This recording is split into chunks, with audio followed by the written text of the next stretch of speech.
Bismillahirrahmanirrahim. Assalamu alaikum, my dear students.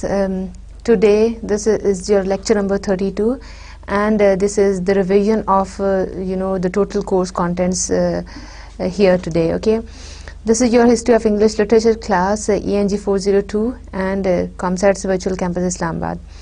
My dear students, so far we have discussed about all the eras in the history of English literature. We took a start from the Anglo-Saxons period, and we stopped on the postmodern period. Okay, I explained to you the commonly used literary terms, in the history of English literature as well, in order to, tell you something like how to understand any kind of, poetry or novel or drama. Okay. Today we are going to do the revision of all the course contents. As we took a start with the definition of literature and the importance of literature in the history of English language, and we talked about the political circumstances of England during different eras, plus the religious factors which are involved in the formulation of text. So my dear students, we looked at English literature from an interdisciplinary perspective. We didn't just go for the analysis of text, or we didn't only talk about the prominent writers in the history of English literature only. Rather, we talked about different literary movements along with the political movements of that time, any particular time, plus the religious movements which were going on. For example, we talked about the Oxford movement in the history of English literature and its importance. Fine. So today, as you know, this is the revision lecture. So my dear students, I'll tell you, in a nutshell about all the eras in order to recall your knowledge of whatever we have discussed so far. Okay. English literature, as you know, and I told you many times, is one of the richest literatures of the world, being the literature of a great nation which, though inhabiting a small island of the west coast of Europe, has made its mark in the world on account of her spirit of adventure, perseverance and tenacity. It reflects these characteristics of a great people. So my dear students, let me share something with you. For example, if you want to rule the world, if you want to control the whole world, so definitely you need to be powerful. Okay, there are two kinds of power. Okay, one is this is, you can say, the physical power as well, but like by using force, for example, weapons, police or your army, you can rule on any country. There is another approach as well, which is known as discursive approach, like by spreading your culture and literature, you can control the mind of the people. So here, like when we talk about literature or culture, so definitely it covers the language as well. So my dear students, here in this slide you can say like this is the literature of a great nation. Okay, so what made that nation great, like that is power basically. Okay, their language is widely spoken all over the world. Okay, and you can say their culture is also being imitated everywhere in all parts of the world. So what basically is behind this, by promoting their language, they are promoting their culture and literature as well. So that is why we can say when we have to imitate something, when we have to copy something, so we follow the literature of that very country as well. My dear student, this is a concrete example in front of you, which you could see English literature is the richest literature of the world, or you can say why, because it is part of the syllabus in many of the countries. Okay, and people, they are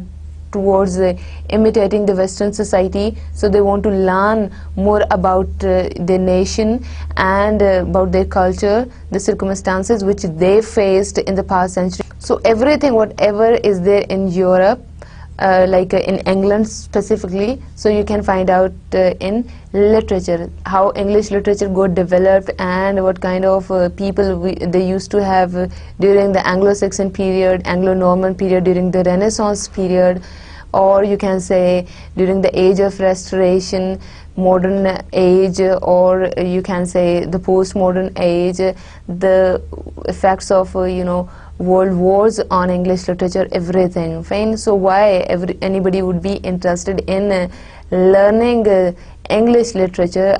Let me tell you the reason, because they can understand that literature is written in English language. So English is a widely spoken language all over the world. The nation is powerful.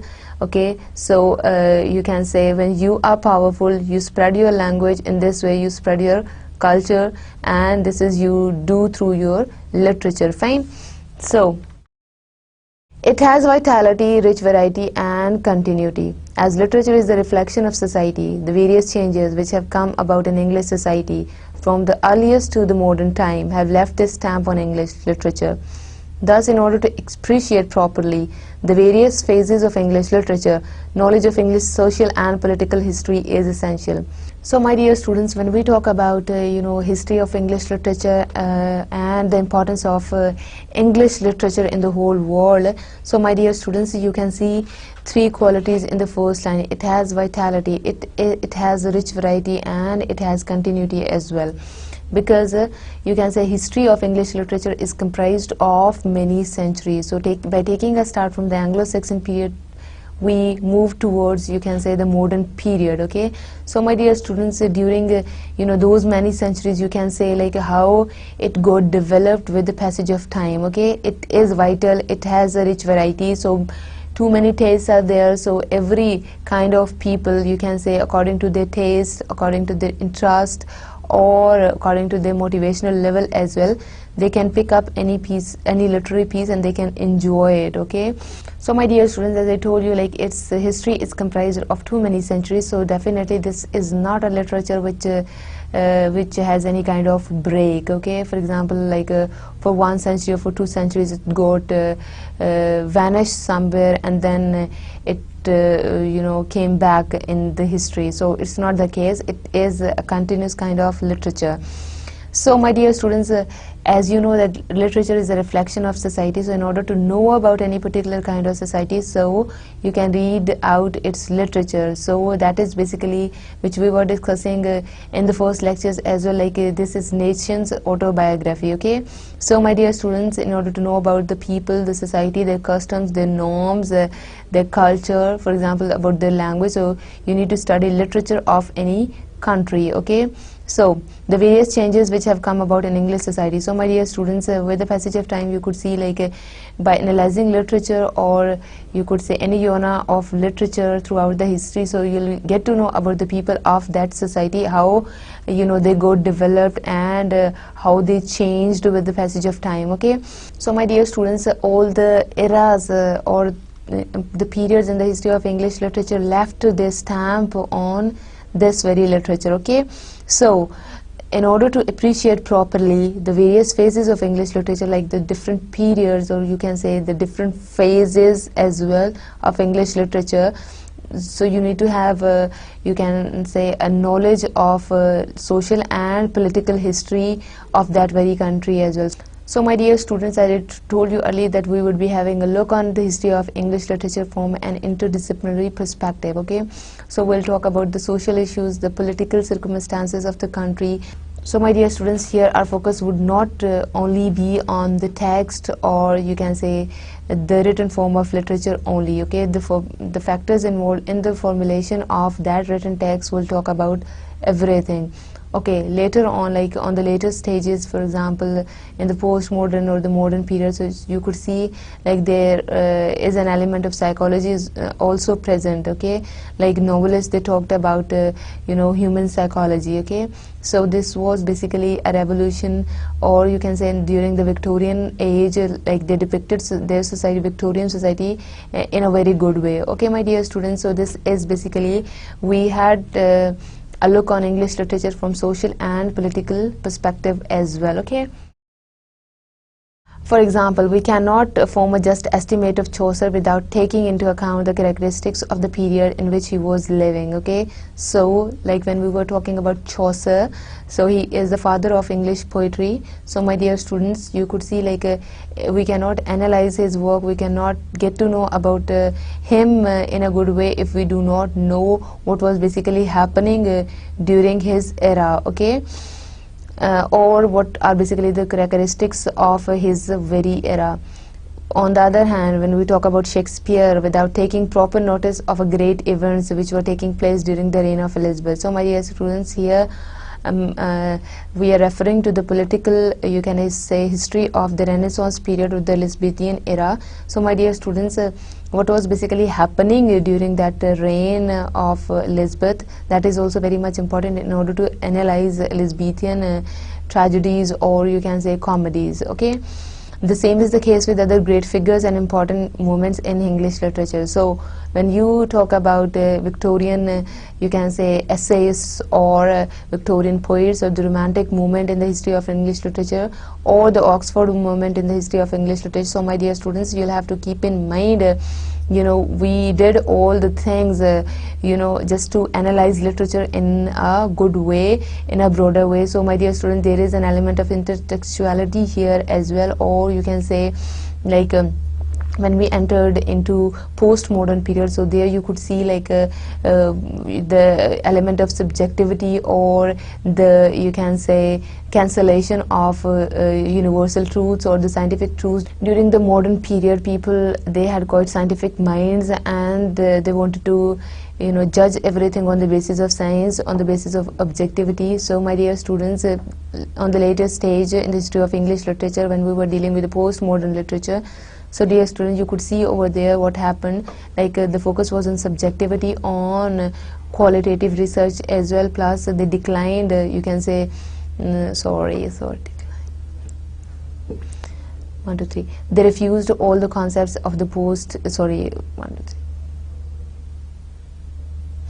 they refused all the concepts of the modern age. Okay, when we study the history of English literature from the earliest to the modern times, we find that it has passed through certain definite phases, each having marked characteristics. These phases may be termed as ages or periods, which are named after the central literary figures or the important rulers of England. Thus we have the ages of Chaucer, Shakespeare, Milton, Dryden, Pope, Johnson, Wordsworth, Tennyson, Hardy, and on the other hand the Elizabethan age, the Jacobean period, the age of Queen Anne, the Victorian age, the Georgian period. So my dear students, this is again a discussion, a revision on periods, like what are basically the perspective which you know, define an age or a period. Okay my dear students, here you can see like English literature has passed through certain definite phases. Okay, there are certain, this is not something which is static only, or which is comprised of only 1 century or of 50 years or few years only. It has you know, a very rich culture that is comprised of too many centuries. So my dear students, during those centuries what happened, there were too many phases. So we have categorized those phases in terms of political activities which were going on there, or on the basis of any prominent literary figure of that time. So here my dear students, you can see like ages and periods both are to some extent similar to each other. So we have ages of Chaucer, as I told you, the the father of English poetry. Then the age of Shakespeare, for example, because he was the most dominating figure, you know, among the among all the writers of that time. Okay, so then there is age of Milton, age of Dryden, age of Pope, or Johnson, Wordsworth, Tennyson, and Hardy. So my dear students, here basically the most prominent poets, novelists, or you can say dramatists of any period. So we give their name to the age. Okay, so the very period we assign their name to that one. Okay,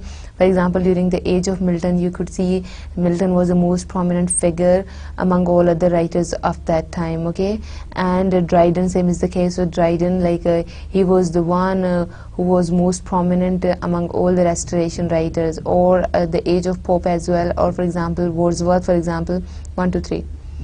Wordsworth, you can say he was a romantic poet. So my dear students, here you could see like I have mentioned all the prominent figures in from the history of English literature, and you can say from all eras as well. Okay, so on the other hand, like Elizabethan age, we categorize the ages according to the political situation of the country as well. When Queen Elizabeth was ruling England, so here my dear students, you can say like that is also known as the age of Shakespeare or the Elizabethan age, because Queen Elizabeth was there at that time. Okay, so here my dear, during the reign of Queen Elizabeth, what happened, So here we talked about that one, okay. The Jacobean period as well, or the Age of Cain, and the Victorian and the Georgian period. So my dear students, here like the political movements which were going on, who was the ruling party of that time or who was ruling England at that time.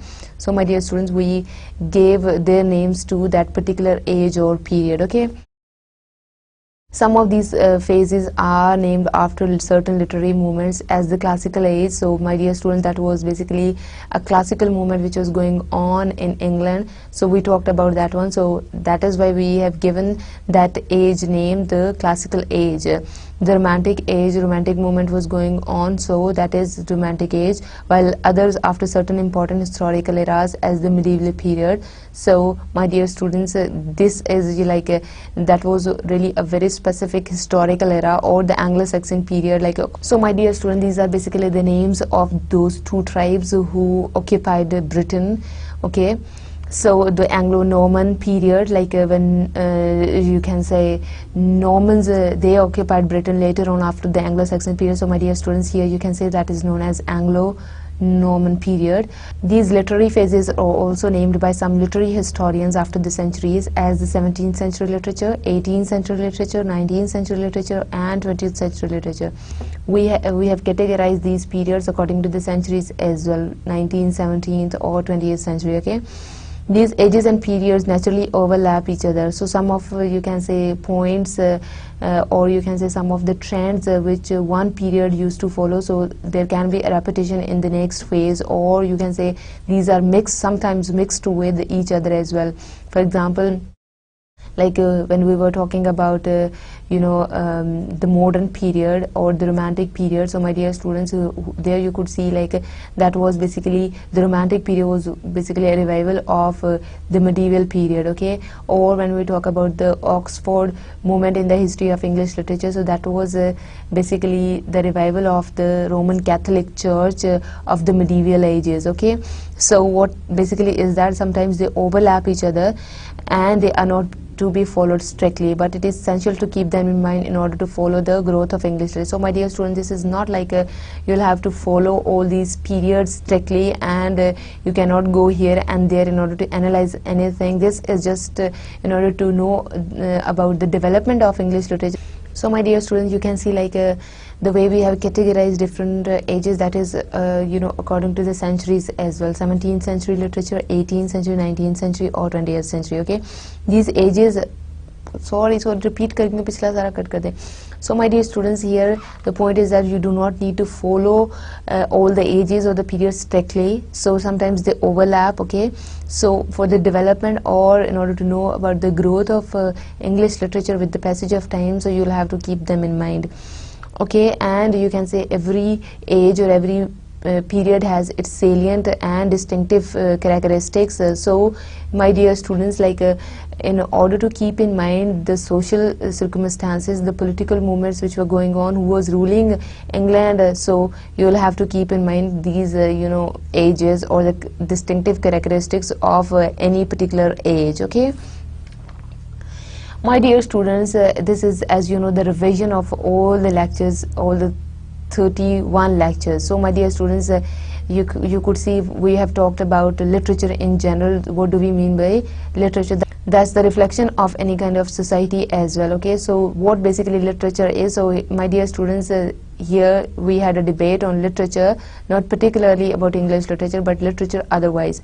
Then we talked about types of literature. One was applied and the other one was pure literature, okay. And then literature communicates experience. So my dear students, this is not something which is in the air or which is just based on fantasy only. This is literature communicates experience. So my dear students, here you can see literature is a lively thing, it can communicate. So what does it say? That is all about human experiences, okay. And then the importance of imagination in literature. So my dear students, here you can see in that lecture we talked about imagination and literature, that they have very strong relationship, okay. During some ages you would see like imagination was rejected by many people when there was an age of reason and people started talking about logic everywhere, so they rejected imagination over there. But again, you can see in many ages, like in Romanticism, or you can say during the Elizabethan age, imagination was there. Okay, then a relation of literature to life. So again, my dear students, as you know, literature is a reflection of life, it's a reflection of society, so we talked about its relation to life. Then literature and society, what basically literature is, that's the autobiography of society, that's the true reflection of society. Then literature and writer's personality. So my dear students, we talked about the autobiographical elements which you need to analyze while talking about poetry or novel or drama. So that was basically the point. Then I gave you the brief introduction to English literature, what basically that literature is, okay, why that is important and why that is part of a syllabus in most of the countries. Okay, then we categorized different eras in the history of English literature, and so I gave you a very brief history of all the phases in the history of English literature. Okay, so we talked about from the earliest to the present age. Okay, so what basically is the history of English literature. I gave you the the overall view of the history of English literature, and then periods, ages in the history of English literature. So we talked about all those periods and ages, or you can say different centuries in the history of English literature, which were very much important as far as you can say studying English literature is concerned. Okay, my dear students, we talked about the Anglo-Saxon period, a brief history of early Britain, like who were basically the inhabitants or the settlers in England. So we took a start from Celts, they were quite peaceful people, and they were very, you can say, innocent people as well. So my dear students, the moment English literature got its roots, so that was basically in the Anglo-Saxon period. Okay, so my dear students, I told you the brief history of early Britain. Okay, how you could see like these tribes, they occupied Britain, they were basically the rulers. Okay, so these are the names of two tribes, one is Anglo and the other one is the Saxons. What is Anglo-Saxon or Old English? So basically at that time, my dear students, you could see like English was used to be written in an entirely, you can say, an old fashion. Okay, so now today we won't be able to recognize even a single word of that English. Okay, so that was Old English. Then I told you the brief history of Anglo and Saxons. Then Anglo-Saxon poetry, so they used to talk about their ideas in their writings, or you can say at that time it was a tradition of you can say oral poetry. Okay, so that's why we don't have a proper record of Anglo-Saxon poetry today or any other literature. Then Anglo-Saxon prose, then literary works during the period. So my dear students, there we focused on Beowulf a lot when we were talking about Anglo-Saxon period. Okay, the other one, the second phase in the history of English literature is the Anglo-Norman period. So my dear students, we took a start with the introduction to the Anglo-Norman period, what were basically the characteristics of that period, like Anglo-Norman literature, then languages during that period. Okay, and the characteristics of medieval literature. So my dear students, this is also medieval literature. Okay, after Old English, you can see we had medieval literature period.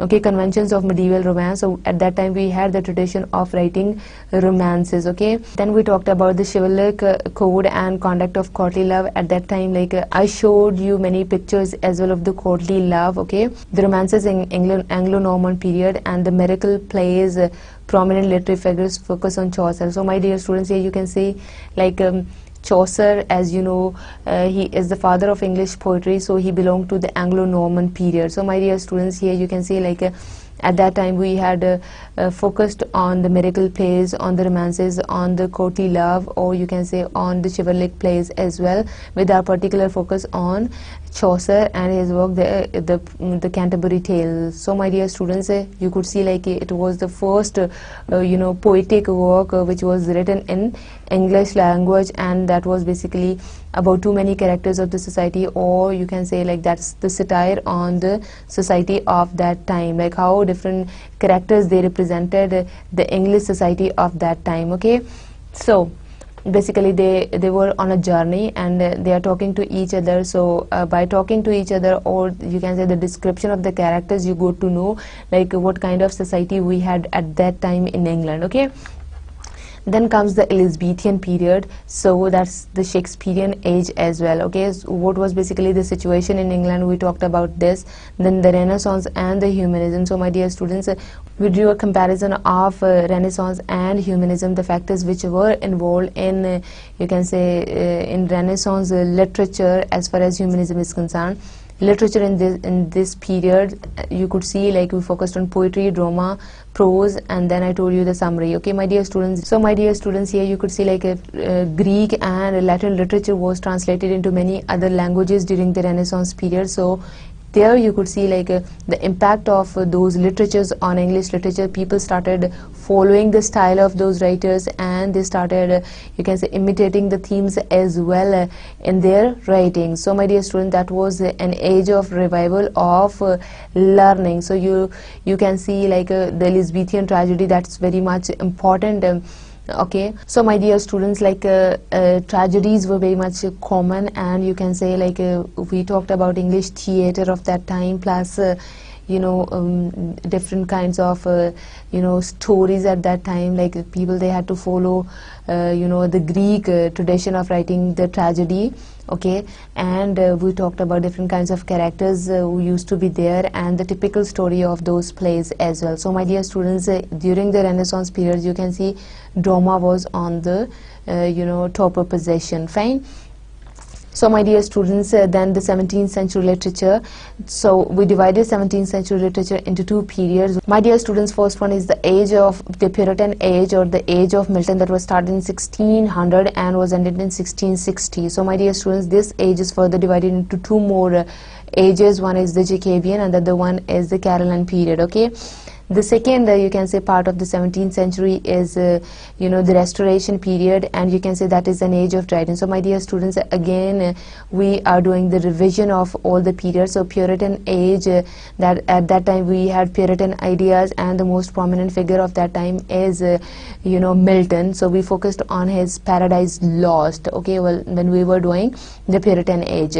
The Restoration period, as you know, Dryden. So my dear students, during the Restoration period we talked about other eminent writers as well, but that is known as the Age of Dryden. So we talked about the Restoration period concepts, all right, and what was basically the situation of England at that time and everything, all right. So in the first one, the Puritan Age, which is further divided into two periods. One is the Jacobean and the other one is Caroline. So my dear students, here we can see like we have divided it, we have given it the names after James I and Charles I, they ruled over England. So my dear students, that was about 17th century literature. So we are studying or doing things side by side. Sometimes I tell you that that's the Elizabethan era. So basically what that Elizabethan era is that's like we have given it a political name. Here this is based on century, or the Puritan, like this is about religion. My dear students, while talking about the 18th century literature, so I give you the briefing of the 18th century literature. Then we divided the age, okay, into two periods once more, the age of Pope and the age of Johnson.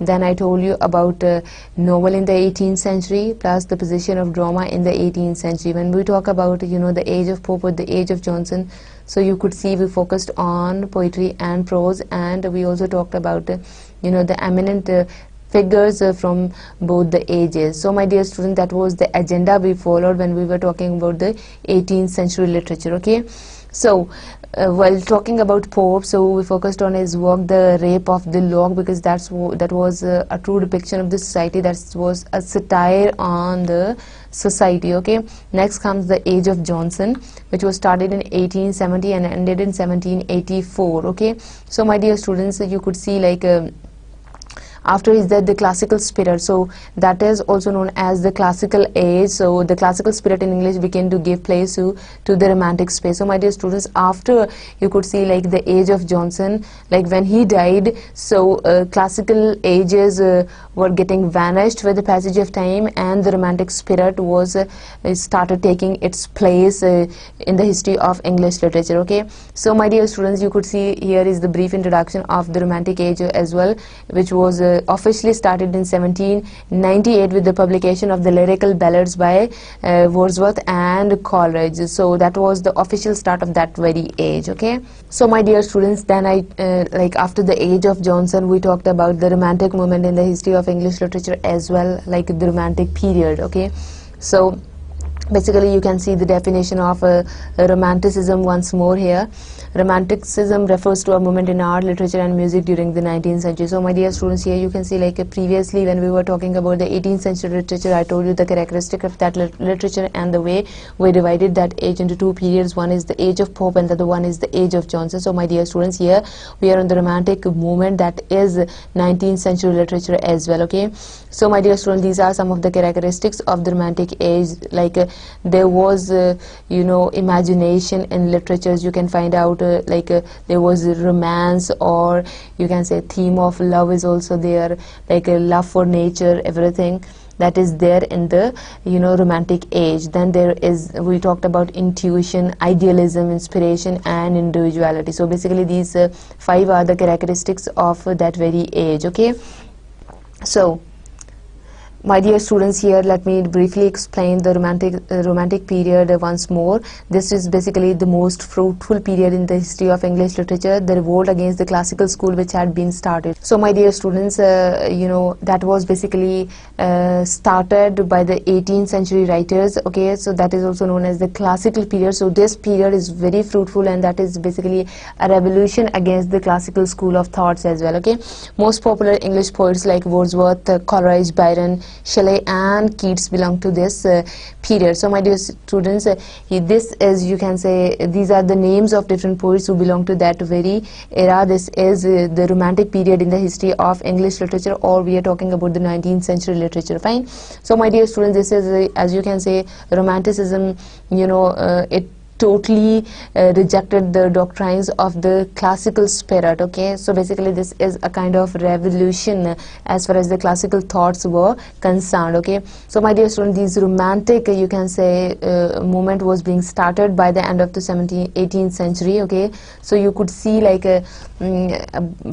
even during the, you can say, the classical age, romantic spirit started taking its place. Okay, but the official start was you know, there in 1798 with the publication of the lyrical ballads by Wordsworth and Coleridge. Okay, so I told you about the eminent poets of that time. So the as you can say, the most prominent writers, prose writers of the romantic age are William Hazlitt, Thomas De Quincey and Charles Lamb. So my dear students, we talked about their works during the romantic era as well. Okay, and then comes the Victorian Age. So some of the important aspects are relevant to Victorian Age. Well, I'll just give you the briefing of that, and that was basically a time of change. Victorian period is again very much important in the history of English literature. Okay, London becomes most important city in Europe due to certain revolutions there. Scientific revolution, industrial revolution was there, and you could see like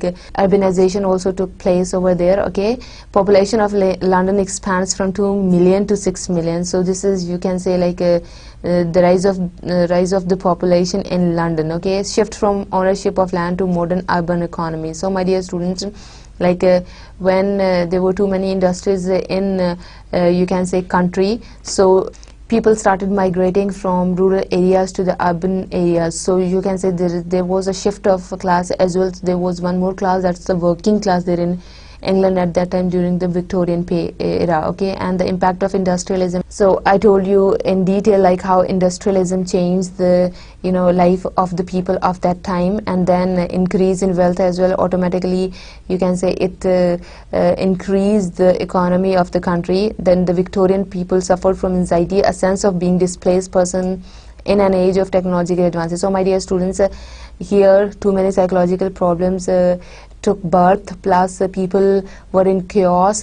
They faced a kind of inferiority complex among the advancements of you can say technology and science during that era. So they basically faced some kind of problems at that time. For example, anxiety and a sense of being displaced. Okay, so who are basically the eminent poets during the Victorian era? Those are, my dear students, here you can see Alfred Lord Tennyson, Robert Browning and Matthew Arnold. These are the Victorian poets. Okay, and we talked about their works in detail. Okay, then who are basically the novelists in the Victorian age? So my dear students, Charles Dickens and William Thackeray are the two prominent literary figures as far as a novel of the Victorian age is concerned. So my dear students, as you know, novel was on you can say on the top position during the Victorian age. So here you could see like people, they started writing in simple language. So basically, who were the eminent novelists of that time, like Charles Dickens and William Thackeray, and we talked about their works and themes in detail as well. So my dear students, previously when we were talking about the Romantic Age in the history of English literature, so my dear students, there you could see like poetry was on the very top of position at that time. People, they were you can say towards romance and nature, human relationships and human nature at that time. So my dear students, and that was full of imagination. So here, my dear students, when education was being promoted to the common people of this society during the Victorian era, so my dear students, people started writing, plus they started reading the novels as well, because the language of the novels that is easy to understand as compared to poetry. Okay, so basically that these are the two eminent writers, novelists of the Victorian age. Okay, and the way they presented you can say the Victorian society in their novels, that is really very much important. Okay, Victorian essays. So we talked about different essays as well of the Victorian era. Those are Thomas Carlyle, John Henry Newman, John Stuart Mill, John Ruskin. So my dear students, here you can see John Henry Newman. He is the founder of the Oxford movement as well. That's the religious movement which was going on in England, and we talked about that movement in detail as well. So basically he was an essay writer. So my dear students, we focused on their works, and you can say who were basically the followers of Newman, the way he introduced Roman Catholicism in England. So that is really very important. Okay, and then we talked about Mill as well and John Ruskin. Okay, dear students, then we move towards the modern period in the history of English literature. So far we are over with the revision till the Victorian era. Okay, so dear students, so far we discussed about the trends of writing during the Victorian era, and people, they were quite towards writing novels at that time. Okay, so here now we are in the modern era. Okay, so let me tell you a few things relevant to the modern era. Okay, the modern age in English literature started from the beginning of the 20th century, as I told you, like in the early 20th century it was started, and it followed the Victorian Age. As you know, it was started after the Victorian Age. The most important characteristic of modern literature is that it is opposed to the general attitude of life and its problems adopted by the Victorian writers and the public, which will be termed Victorian. So dear students, as you know, like the people, or you can say the youngsters at the start of the modern period, they call the Victorian writers and the Victorian generation as hypocrite, and you can say this Victorian term is itself negative. Okay, like people having specific kind of psychology at that time, they were quite dual faces and they were indulged in different you can say issues. All right, so dear students, this is basically a revolution of the Victorian thoughts, Victorian depiction of problems in their writings. Okay, so that is why we call it modern literature, because you can say technology was on the top, science was getting developed with the passage of time, and there were certain revolutions as well in the society. So dear students, in a nutshell, you'll have to remember that Victorian period, that was that was a kind of period where novel was on the top, and hustle bustle and chaos in society, and that was depicted in their novels as well. So when we talk about modern period, so that was a reaction against the Victorian thoughts. Okay, the young people during the first decade, as I told you, of the present century regarded the Victorian age as hypocritical and the Victorian ideals as mean, superficial and stupid. So dear students, here this present century means 20th century. So people during the modern period, they call the old traditional, you can say, Victorian writers as a hypocrite and mean, selfish, stupid as well, because in their writings you won't find anything which is based on you can say logic there. Okay, so this is a kind of a reaction against the Victorian thoughts over here in the modern period. Okay, this rebellious mood affected modern literature, which was directed by mental attitudes, moral ideals and spiritual values diametrically opposed to those of Victorians. Nothing was considered as certain, everything was questioned. In the field of literary technique also some fundamental changes took place. Standards of artistic workmanship and of aesthetic appreciations also underwent radical changes.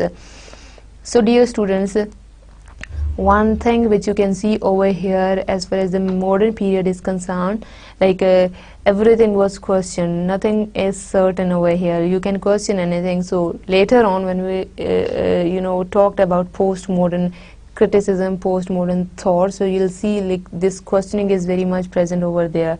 You discuss something which is present in terms of anything which is not present or which is absent. Okay, so here you can say they were quite against the fundamental thoughts of the Victorians over here, and you could see a shift of standards as well, a transition in standards like standards of artistic workmanship and of aesthetic appreciation. So dear students, previously the depiction of society was very much there in the Victorian novels and other writings. So dear students, here you can see like the standards of artistic workmanship also changed during the Victorian period, and you'll definitely see changes as far as the writing styles of the writers are concerned. Like the writers who were writing in Victorian age, their writing style is different from the writers who started writing in the modern era.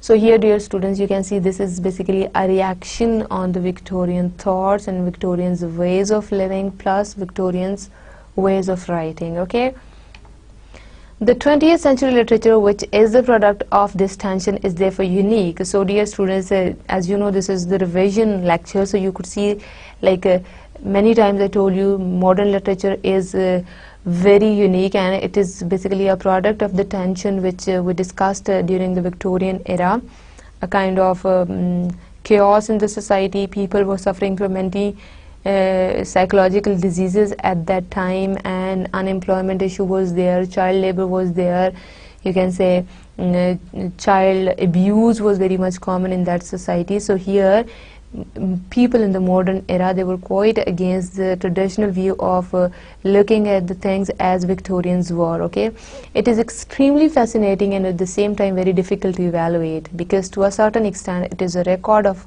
uncoordinated efforts.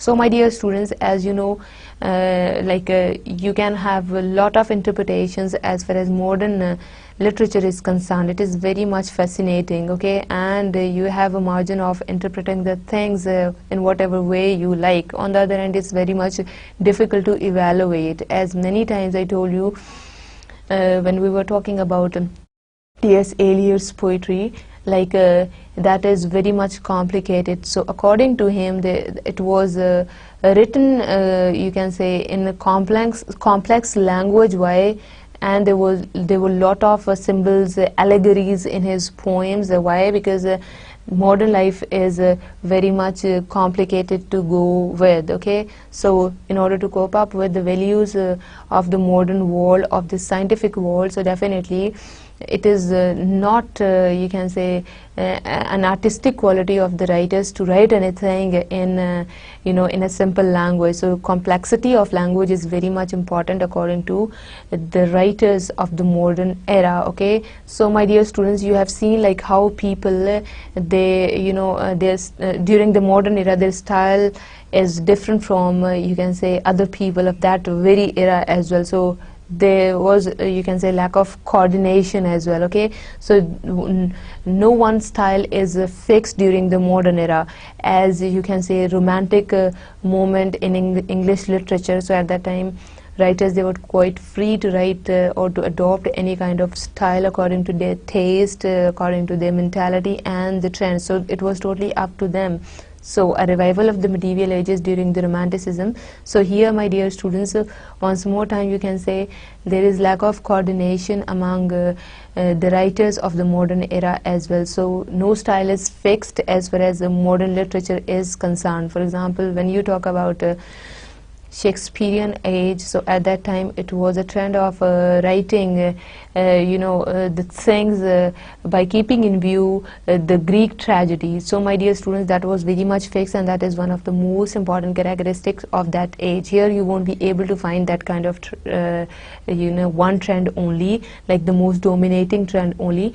My dear students, people, they were following many traditions during the modern era as far as their style is concerned, their themes. So some people, they talked about relationships, okay, many of the people, they talked about this world, okay, the scientific world. Okay, so dear students, with the passage of time, like with the advancements in science and technology, you can see like the trends have also been changed. Okay, previously it was just you can say restricted to you can say human relationships or on the domestic life. So here, for example, you can see in T.S. Eliot's The Wasteland how he has depicted the world in you can say in his poem. Okay, and that is very much uncertain as well. The way he has used allegories, symbols, different images in his poems, those are very much remarkable. Okay, it is not easy to divide it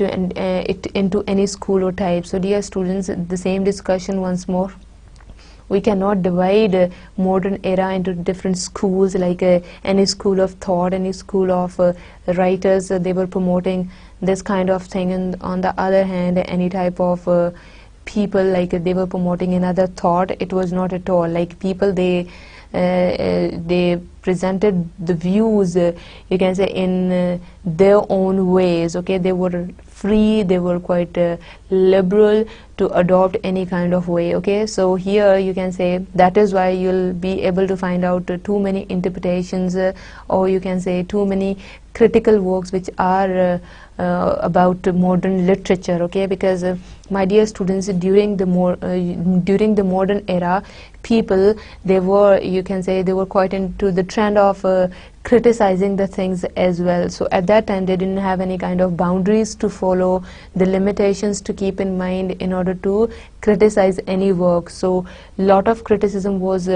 done during that period. Okay, the criticism which was relevant to the previous ages, or you can say mostly on the Victorian novels and Victorian poetry. So my dear students, you'll find out that thing there because of the freedom of the people in that society. Okay, they didn't have to follow certain kinds of rules in order to write poetry. So it was totally up to them the way they were writing the things. Okay, so dear students, this is the modern concept of writing poetry. Okay, it is full of adventures and experiments peculiar to the modern age, which is an age of transition and discovery. So dear students, two more characteristics of the modern age. This is an age of change, this is an age of discovery, this is an age of transition of the ideas, like of the Victorian ideas. Over here you can see like people violated the Victorian concepts of living the life, of depicting the reality in novels or in poetry. So dear students, here you can say people discovered a lot more things over here. You can say the impact of science on people's life as well. Okay, so dear students, this is an age of adventures and of experiments as well. you could see people were allowed to write about any theme. They were quite liberal, okay? So when you talk about modern era literature, so my dear students, that is full of experiments again, okay? People, they came up with new ideas of writing literature, new ideas of depicting the realities in literature, new ideas to present the themes, any particular kind of subject matters in themes. So definitely the element of uniformity among the writers, you won't be able to find it out there, okay? But there is an undercurrent in it which runs parallel to the turbulent current of ideas which flows with great impetuosity. Though it started as a reaction against Victorianism in the beginning of the 20th century, it is closely bound up with the new ideas which are agitating the mind of the modern man. So basically, as I told you, literature is a true reflection of the mentality of the people of any particular era, of the trends of the societies of that era. So my dear students, again, this is a reaction against Victorianism. So you'll see the thoughts, you can say the lifestyles of the modern man over here. So according to too many poets during the modern era, this modern life is very much complicated, so you have to produce complex poems, okay? So it is totally up to the reader the way he or she interprets any kind of thing. Okay, my dear students, as you know that modern period in the history of English literature is again very much important, because that was a kind of rebellious attitude towards the Victorian thoughts, the so-called, you can say, thoughts of the Victorian, which people at the start of the 20th century, they started calling them hypocritical thoughts, or you can say mean people of that society, selfish people or stupid people as well. So my dear students, when we were doing the modern era, so we talked about T.S. Eliot and W.B. Yeats in detail. So let me recall some of the things from the previous lectures over here. So T.S. Eliot is the greatest among the modern English poets, as you know, and he has influenced modern poetry more than any other poet of the 20th century. He combines in himself strange and opposing characteristics. He is a great poet as well as a great critic. So basically he did, critical works as well. He is a traditionalist rooted in classicism, as well as in an innovator of the new style of poetry. He is a stern realist, acutely conscious of modern civilization with its manifold problems, as well as a visionary who looks at life beyond the limits of time and space. So dear students, here some of the things which are very much important, relevant to T.S. Eliot, like he was basically a realist, and he presented modern civilization in his poetry as well, okay? So here you can see like the problems which a modern man is facing, the way these are manifold in his poetry, those are remarkable, okay? Eliot's works, I'll just quickly go through his works one more. The Love Song of J. Alfred Prufrock, The Wasteland, Four Quarters, Burnt Norton, East Coker, The Dry Salvages, Little Guiding, okay? So these are some of the eminent works, written by T.S. Eliot, okay? W.B. Yeats, another eminent figure, during the modern era. So basically he was one of the most important of modern poets who exerted a great influence on his contemporaries as well as successors. He was an Irish and could never reconcile himself to the English habits and way of thinking, but temperament. He was a dreamer, a visionary who fell under the spell of the folklore and the superstitions of the Irish peasantry.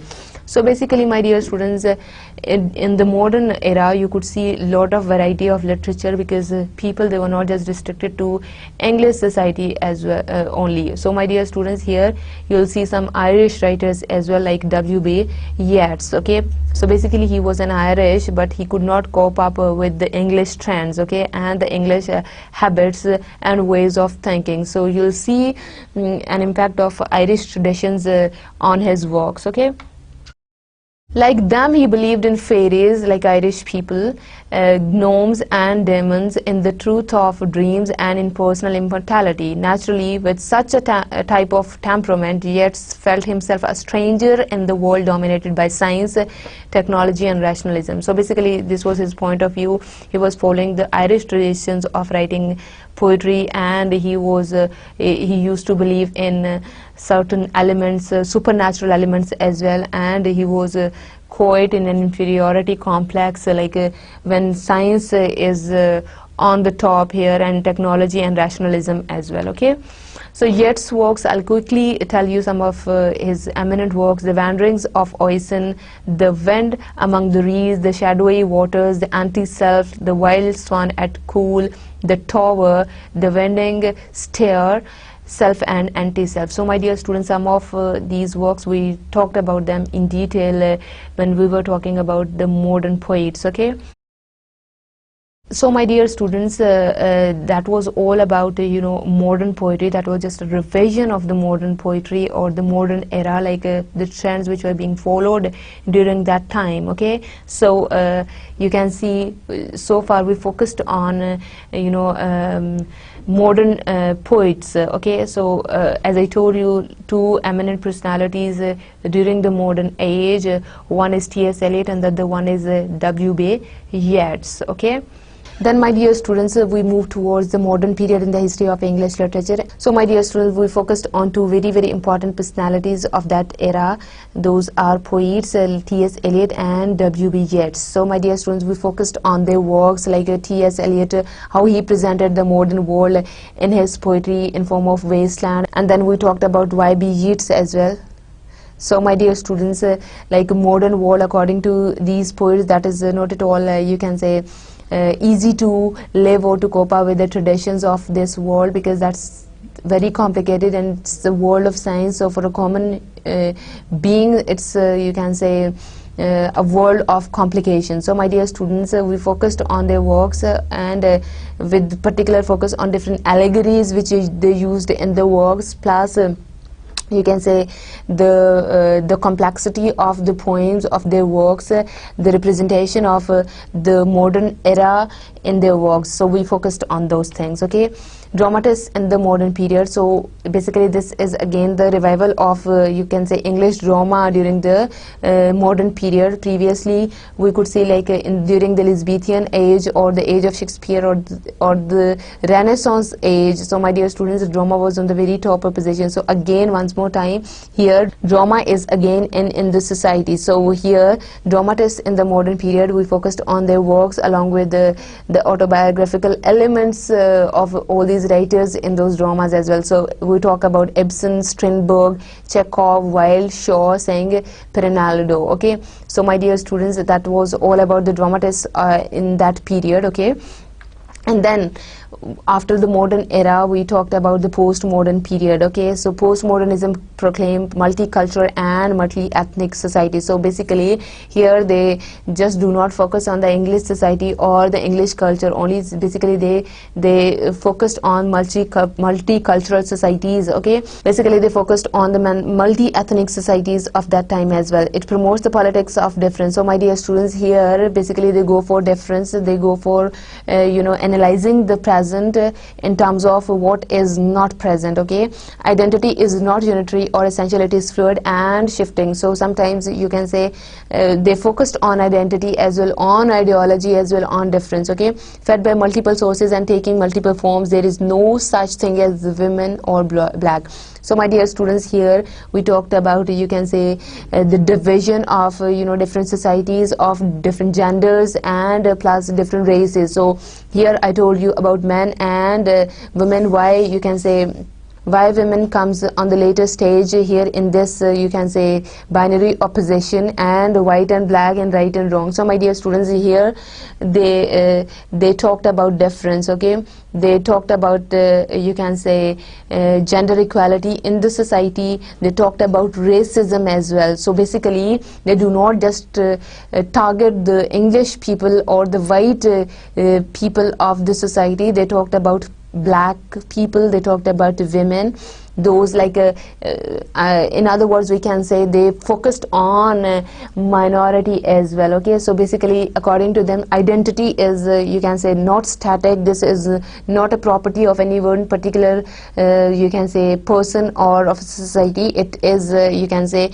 shifting. Okay, Then we talked about post-war novel and drama, and while talking about novelists of the post-war era, we could see like we focused on Graham Greene and Anthony Powell. Okay, so I told you some of the eminent works written by these writers. Okay, and then as far as drama is concerned, so we focused on John Hobson and Samuel Beckett. So here, my dear students, I told you about absurd theatre, okay, or you can say the representation of the society of the post, you can say, war society over here in Samuel Beckett plays. So we had a lot of discussion on his work. So my dear students, we focused on his work Waiting for Godot, okay, like we talked about this condition of stage as well there. Okay, so that was all about the post-war novel and drama. So my dear students, here you can see like after the world wars, you could see like literature also got affected. Okay, so my dear students, basically we talked about the situation of England at that time, people, the kind of troubles which they were facing during that era. Okay, the kind of problems which they were facing during that era. Okay, so my dear students, then we move towards criticism in English literature. We took a start with what basically criticism is. So I told you this criticism does not mean to highlight the negative aspects of anything. This is to appreciate, to understand something. Okay, so to encourage the efforts of the writers. So my dear students, this can be a motivational element for you in your life when you criticize anything. So this is so my dear students, this is basically the in-depth study of any literary work. Okay, then we talked about criticism, its nature and function, then the changing role of critics and criticism with the passage of time. Like we talked about the role of criticism during different eras. So we took a start from Plato, and then we came towards postmodernism. Okay, then I told you the types of criticism as well. Like there is one extrinsic criticism, and the other one is ontological criticism. In extrinsic criticism, we talk about society, we talk about culture, the political situation of the society, the religious factors of the society. So my dear students, and in ontological, we do not you can say focus on interdisciplinary approaches towards you can say studying literature. So when we analyze the text or the contents of any poem, any novel, any drama, so that is ontological. But when we take a broader look on that one, so that is known as extrinsic you can say criticism. And you could see like the development of criticism in different eras in the history of English literature as well. So my dear students, we had a look on criticism as a genre in the history of English literature. Okay, so we talked about the development of criticism with the passage of time. Previously, you can say during the classical ages, the criticism was just to imitate certain rules, to follow certain rules and regulations in order to, you can say, write any kind of work. So with the passage of some time, you could see like it got the position of appreciating the things and encouraging the things, and to get to know about the things in a better way. So that was all about the development of criticism in different eras in the history of English literature. Okay.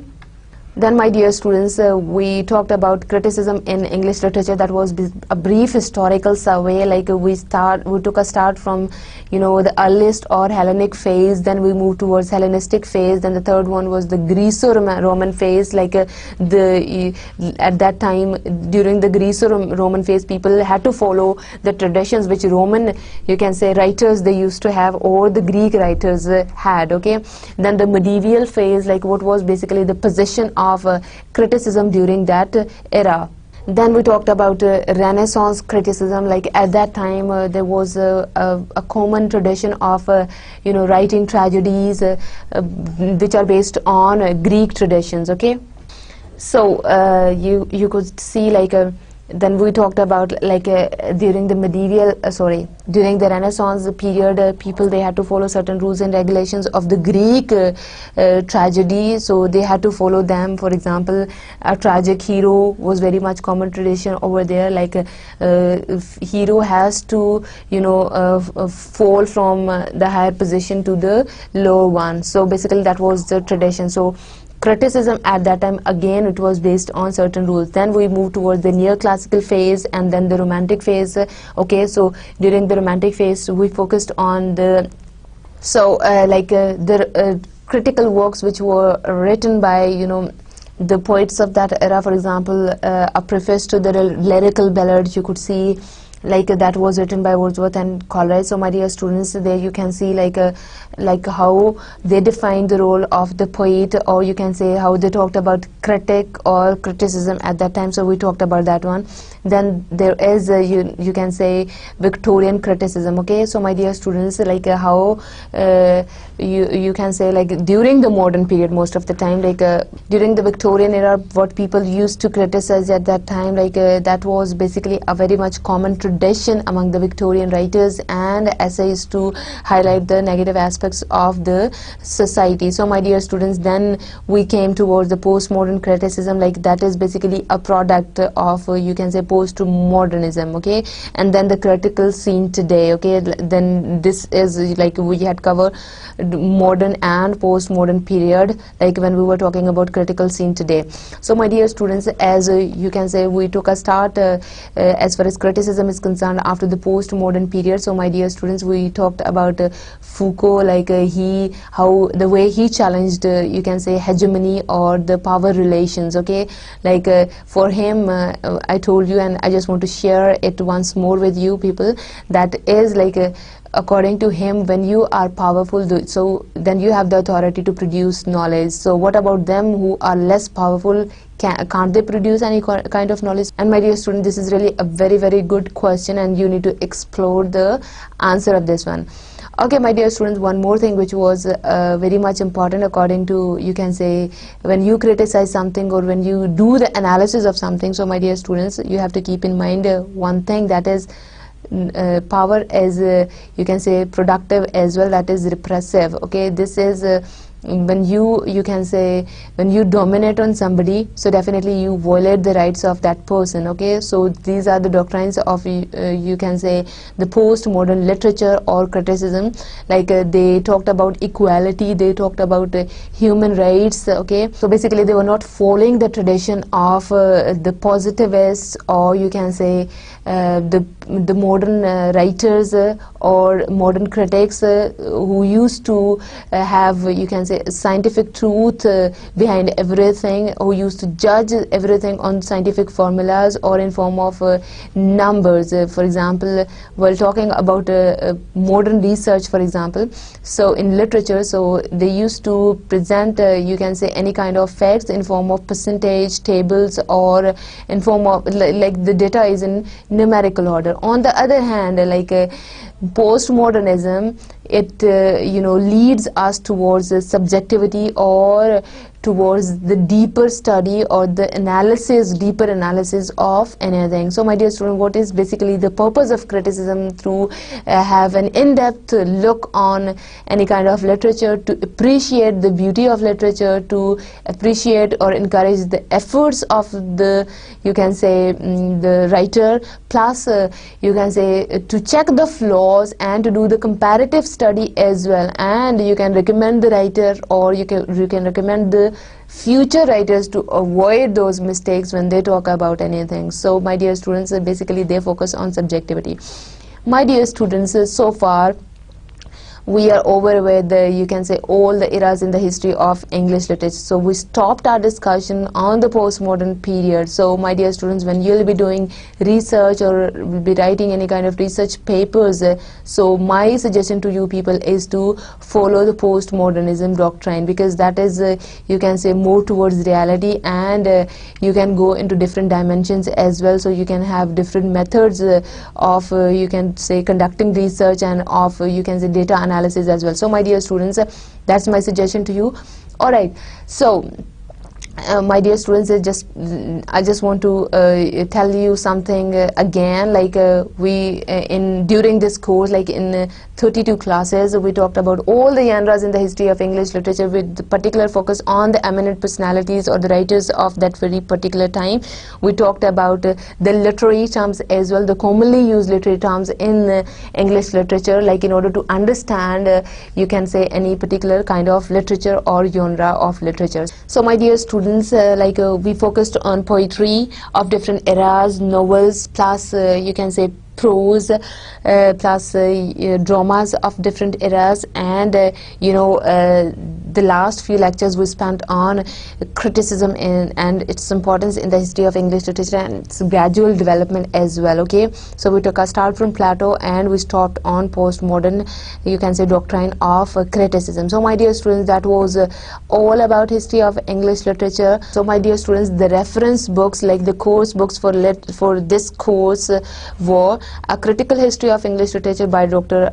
B.R. Mullick, A Dictionary of Literary Terms by Martin Gray, and A Critical History of English Literature by David Ditches. So for rest of you can say the lectures which I took from different other sources, so I mentioned them as well. So these are the basic textbooks of this course, the history of English literature. So my dear students, as I advise you at the start of the semester, that you have to take history of English literature in form of a story, okay? Like somebody is telling you story and you are getting the things by, you know, keeping in view all the elements of the society and which are very much important in the formulation of literature.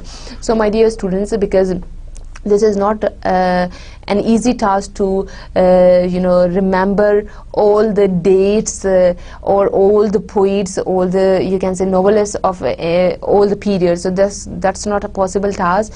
What basically you have to do is, like, by keeping in view the philosophy of any particular era, what basically was the point or what writers they used to follow during that era, that's very much important. So you'll have to analyze any kind of poetry by keeping in view style, themes, the autobiographical elements which are present there, the religious factors, the socio-historical events, the religious factors, and every other thing. Okay, so my dear students, here you'll have to have a look on English literature from an interdisciplinary practice. This is not only one discipline to study literature. So my dear students, many other factors which are involved in formulation of literature, those are very much important. For example, psychology is very much important.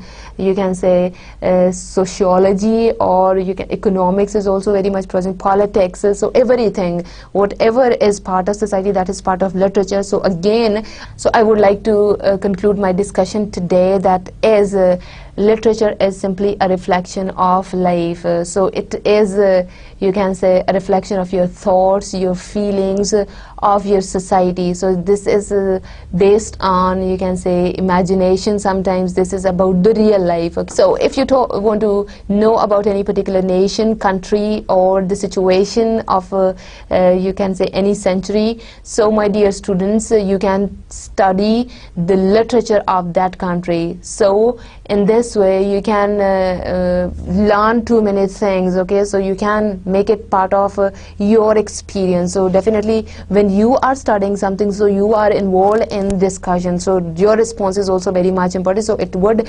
automatically become part of your memory. Okay, so later on in your life, when you have any kind of problem or you have to face certain situations, so definitely you'll utilize your background knowledge over there, although that's not entirely your experience, that's the experience of the writer, but it is stored there, that while reading it, so you were engaged in the discussion over there because you have visualized everything. Okay, so that is not you can say the literal visualization that you were watching a movie or a drama. This is basically the description of different scenes, of different characters, or you can say different elements there in the poetry or in novels. So my dear student, it was the last lecture of history of English literature. So hope you enjoyed studying history of English literature with me. Thank you so much and good luck for your future. Allah Hafiz.